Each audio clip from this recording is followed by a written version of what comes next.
Decode the world unfiltered. ஏமன்ல கொலை வழக்கில் சிக்கிய கேரள செவிலியர் நிமிஷா பிரியாவுக்கு மரண தண்டனை நிறைவேற்ற ஏமன் அரசு தேதி குறிச்சிருக்கு.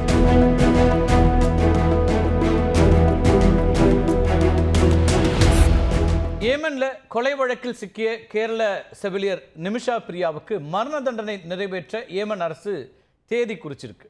பிளட் மணி அவரை காப்பாற்றுமா அப்படிங்கிற முக்கியமான கேள்வி இப்போ எழுந்திருக்கு. இந்த வழக்கு என்ன அப்படிங்கிறத நம்ம கொஞ்சம் பின்னாடி போய் பார்த்துடலாம். கேரளாவில் பாலக்காட்டை சார்ந்தவர் செவிலியராக இருக்கக்கூடிய நிமிஷா பிரியா 2008ஆம் ஆண்டு ஏமன் நாட்டுக்கு செவிலியர் பணிக்கு போகிறாங்க.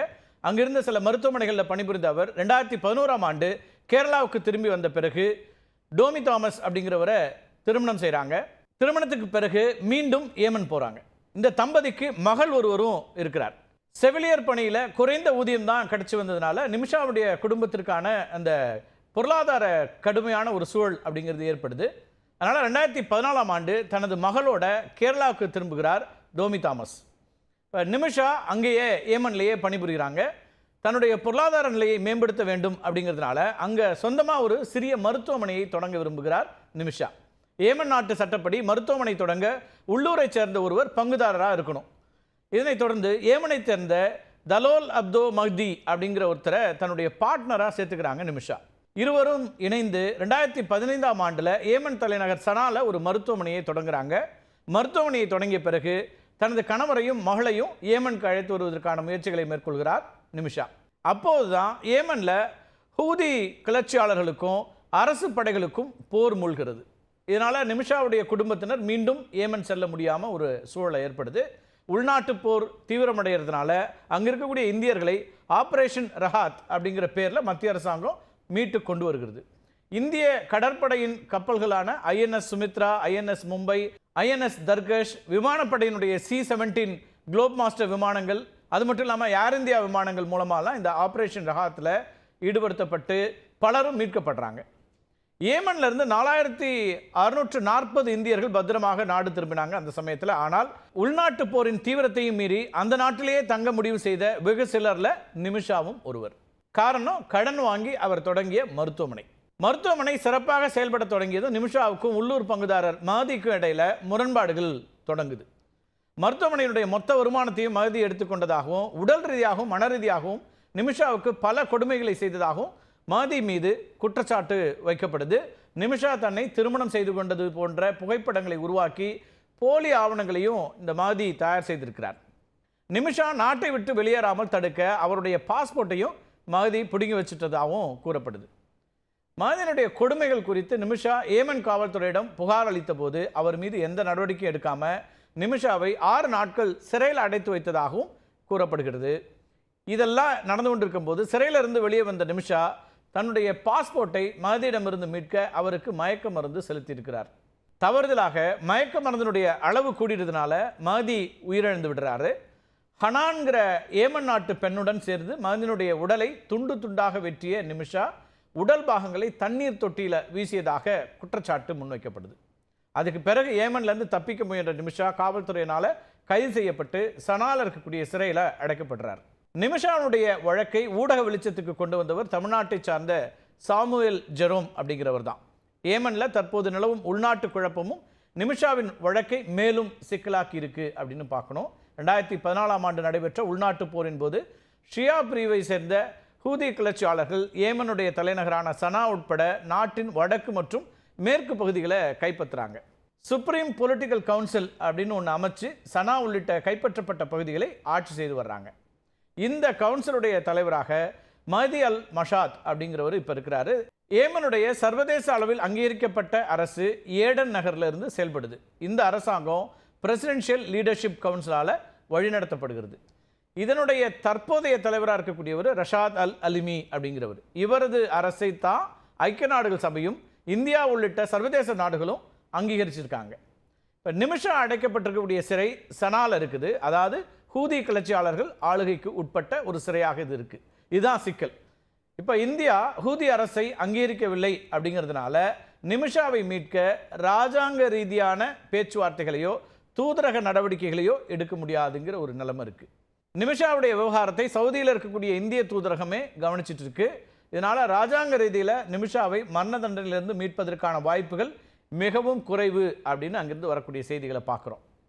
தற்போதைய நிலையில் நிமிஷாவின் முன் இருக்கக்கூடிய ஒரே வாய்ப்பு பிளட் மணி மட்டுமே அப்படின்னு சொல்லப்படுது. இந்த பிளட் மணி பற்றி நிறைய உங்களுக்கு கேள்விப்பட்டிருப்பீங்க. ஆனாலும் அதை பற்றி நம்ம சுருக்கமாக பார்க்கலாம். இந்த பிளட் மணி அப்படிங்கிறது இஸ்லாமிய சட்டத்தில் தியத் அப்படின்னு அழைக்கப்படுது. ஷரியா சட்டத்தை பின்பற்றக்கூடிய Yemen, Saudi Arabia, Iran, Pakistan, அப்புறம் ஐக்கிய அரபு எமிரேட்ஸ், இந்த நாடுகள் எல்லாம், இஸ்லாமிய நாடுகள் எல்லாம் பிளட் மணி கொடுக்கக்கூடிய வழக்கம் அப்படிங்கிறது நடைமுறையில் இருக்கு. அதாவது தங்களை அறியாமல் கொலை, உடல் ரீதியான தீங்கு, சொத்துக்களுக்கு சேதம் உள்ளிட்டவற்றை ஏற்படுத்திட்டா பாதிக்கப்பட்டவங்களுக்கு அல்லது பாதிக்கப்பட்டவரின் வாரிசுகளுக்கு வழங்கப்படக்கூடிய இழப்பீடு தான் இந்த பிளட் மணிங்கிறது. இஸ்லாமிய சட்ட அமைப்புகளில் கிசாஸ் அப்படிங்கிற பழிவாங்கும் சட்டத்திற்கு பதிலாக தான் பிளட் மணி முறை பயன்படுத்தப்பட்டு வருகிறது. நிதி தீர்வுக்கு ஈடாக பாதிக்கப்பட்டவருடைய குடும்பத்தினர் குற்றவாளியை மன்னிக்க அனுமதிக்கக்கூடிய ஒரு முறையும் கூட இது. தற்செயலான கொலை அல்லது குற்றமற்ற கொலை வழக்குகளில் பிளட் மணி அப்படிங்கிறது பயன்படுத்தப்படுது. பாதிக்கப்பட்டவருடைய உறவினர்கள் மரண தண்டனையை கைவிட விரும்பினால் வேண்டுமென்றே கொலை செய்யப்பட்ட வழக்குகளிலும் கூட பிளட் மணி கொடுத்து சமரசம் செய்து கொள்ளலாம் அப்படிங்கிற நிலை இருக்குது.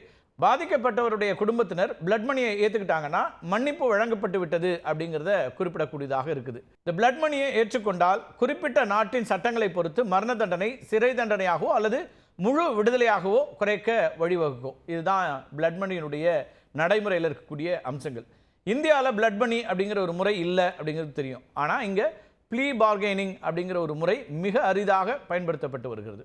குற்ற வழக்கில் நீதிமன்றத்திடமிருந்து தண்டனை குறைப்பு உள்ளிட்ட சில சலுகைகளை பெறுவதற்கு ஈடாக குற்றத்தை ஒப்புக்கொள்ள பேச்சுவார்த்தை நடத்துவது தான் இந்த ப்ளீ பார்கெனிங் அப்படிங்கிறது.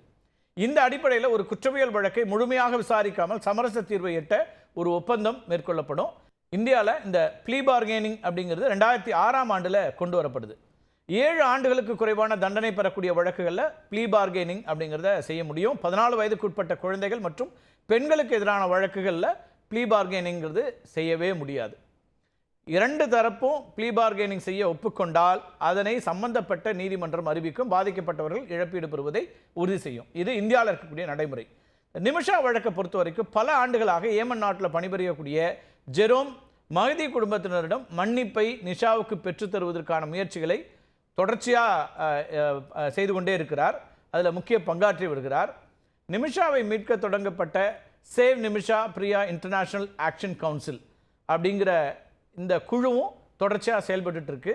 இந்த குழுவிலையும் சாமுவேல் ஜெரோம் முக்கிய உறுப்பினராக இருக்கிறார். இப்போ நிமிஷாவுடைய தாயார் பிரேமா குமாரியும் தன்னுடைய மகளை மீட்பதற்காக பல்வேறு முயற்சிகளை எடுத்துகிட்டு வராங்க. இந்திய அரசாங்கத்திட்ட சிறப்பு அனுமதி பெற்று கடந்த ஆண்டு ஏப்ரல் மாதம் பிரேமகுமாரி அங்கே ஏமன் போனாங்க. கொச்சியில் பிரேமகுமாரி வசிக்கும் வீட்டை விற்று மஹதி குடும்பத்திற்கு பிளட் மணி கொடுப்பதற்கான ஏற்பாடுகள் செய்வதற்கான முயற்சிகள் நடந்து கொண்டிருக்கின்றன. இது தவிர save Nimisha Priya international action council சொன்னோம் இல்லையா, இந்த கவுன்சில் திரள் நிதி திரட்டி வருது. இந்த திட்டம் கடந்த ஆண்டு செப்டம்பர் மாதம் திடீர்னு நிறுத்தப்பட்டுச்சு. இந்திய தூதரகம் நியமித்த வழக்கறிஞர் அப்துல்லா அமீர் திடீரென பேச்சுவார்த்தைக்கு முந்தைய கட்டணமாக 16 லட்சம் ரூபாய் கேட்டதுனால இந்த முயற்சிகள் தடைபட்டன. இதெல்லாம் கடந்த காலங்களில் நடந்து கொண்டிருக்கக்கூடிய நிகழ்வுகளுடைய சுருக்கத்தை சொல்கிறவங்களுக்கு. இந்த நிலைமையில தான் நிமிஷாவுடைய மரண தண்டனை நிறைவேற்ற ஏமனில் இருக்கக்கூடிய ஹூதி பிரிவு அதிபர் மெஹதி அல் மஷாத் கடந்த ஜனவரியில் ஒப்புதல் கொடுக்கிறார். அப்போ நிமிஷாவை மீட்க முடியாதோ அப்படிங்கிற பதற்றம் இந்தியா முழுக்க ஏற்படுகிறது. இப்போ நிமிஷாவை மீட்பதற்கு பல்வேறு முயற்சிகளை அவருடைய குடும்பத்தினர் எடுத்து வரக்கூடிய நிலையில் அவருடைய மரண தண்டனையை ஜூலை 16ஆம் தேதி நிறைவேற்ற முடிவு செய்திருக்கிறது இந்த ஹூதி கிளர்ச்சியாளர்கள் தலைமையில் இருக்கக்கூடிய அரசாங்கம். பிளட் மணி வாங்க மஹதி குடும்பத்தினர் ஒப்புக்கொண்டால் மட்டுமே மரண தண்டனையிலிருந்து நிமிஷா தப்பிக்க முடியுங்கிறது தான் இப்போ இருக்கக்கூடிய ஒரு சூழல். கால அவகாசம் ரொம்ப குறைவாக இருக்குது. அதனால் பிளட் மணி ஒப்பந்தம் சாத்தியப்படுமா அப்படிங்கிற கேள்வியும் கூட இப்போ எழுந்திருக்கிறது. ஏராளமான இந்தியர்களுக்கு பல்வேறு நாடுகளில் பல குற்றச்சாட்டுகளின் பேரில் மரண தண்டனை நிறைவேற்றப்பட்டிருக்கு அப்படிங்கிறதையும் பார்க்குறோம் கடந்த காலங்களில். ஆனால் இதில் நிமிஷா காப்பாற்றப்பட வேண்டும் அப்படிங்கிற கொள்கையோடு, உறுதியோடு, அக்கறையோடு பலரும் செயலாற்றி கொண்டிருக்கிறார்கள். பலருடைய விருப்பமுமாக இருக்கிறது. ஆனால் அதுக்கான வாய்ப்பு எவ்வளவு தூரம் இருக்கிறதுங்கிற கேள்வி தான் இருக்குது. இப்போ இந்த கடந்த காலங்களில் மரண தண்டனைகள் இந்தியர்கள் மற்ற நாடுகளில் அவர்களுக்கான மரண தண்டனைகள் அப்படின்னு ஒன்று சுருக்கமாக பார்க்கணும். 2020 மற்றும் 2024ஆம் ஆண்டுகளுக்கு இடையில் Malaysia, Kuwait, Qatar, Saudi Arabia, Zimbabwe மற்றும் ஜமைக்கா நாடுகளில் 47 இந்தியர்களுக்கு மரண தண்டனை அப்படிங்கிறது நிறைவேற்றப்பட்டிருக்கு. இதில் அதிகபட்சமாக குவைத் நாடு 25 இந்தியர்களுக்கு மரண தண்டனை நிறைவேற்றியிருக்கு. 2023ஆம் ஆண்டு ஏப்ரல் 26ஆம் தேதி தங்கராஜு சுப்பையா அப்படிங்கிறவரை கஞ்சா கடத்தியதாக சிங்கப்பூர் அரசு தூக்கிலிட்டது. அந்த செய்தி உங்களுக்கு நினைவில் இருக்கலாம். சிங்கப்பூர் தமிழரான தங்கராஜு சுப்பையா 2013ஆம் ஆண்டு 1 கிலோவுக்கும் அதிகமான கஞ்சாவை மலேசியாவிலிருந்து சிங்கப்பூருக்கு கடத்த முயன்ற போது அந்த நாட்டு அரசால் பிடிபட்டு கைது செய்யப்பட்டார் அப்படிங்கிறது தான் அந்த வழக்கு. இந்த வழக்கு விசாரணை சிங்கப்பூர் நீதிமன்றத்தில் நடைபெற்று 2018ஆம் ஆண்டு அவர் குற்றவாளி அப்படின்னு அறிவிக்கப்பட்டார். அதுக்கு பிறகு 2023ஆம் ஆண்டில் மரண தண்டனைங்கிறது நிறைவேற்றப்பட்டது. நடப்பு ஆண்டில் UAE, Saudi Arabia, Malaysia, Singapore, Indonesia உள்ளிட்ட நாடுகளில் வசிக்கக்கூடிய 49 இந்தியர்கள் மரண தண்டனையை எதிர்நோக்கி இருக்கிறாங்க. இதெல்லாம் டேட்டா. சவுதி அரேபியாவில் மரண தண்டனை விதிக்கப்பட்டிருந்த கேரளாவை சார்ந்த அப்துல் ரஹீம் அப்படிங்கிறவருக்கு பிளட் மணி செலுத்தப்பட்டதை தொடர்ந்து மரண தண்டனையிலிருந்து விடுதலை கிடைத்திருக்கிறது அப்படிங்கிற செய்தியும் நாம் பார்க்குறோம். இது தொடர்பான செய்திகளா.